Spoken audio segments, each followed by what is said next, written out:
ما هي مفاتيح الفرج؟ المفتاح الأول سورة الفاتحة، فيها سر عجيب وهي الكافية والشافية، وهي رقية.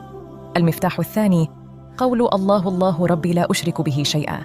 قال صلى الله عليه وسلم لابنته فاطمة: قولي في الكرب الله الله ربي لا أشرك به شيئا. المفتاح الثالث لا إله إلا أنت سبحانك إني كنت من الظالمين.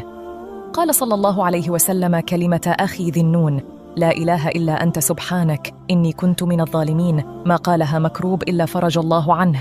المفتاح الرابع حسبنا الله ونعم الوكيل، لأن الله قال في كتابه: الذين قال لهم الناس إن الناس قد جمعوا لكم فاخشوهم فزادهم إيمانا وقالوا حسبنا الله ونعم الوكيل، فانقلبوا بنعمة من الله وفضل لم يمسسهم سوء.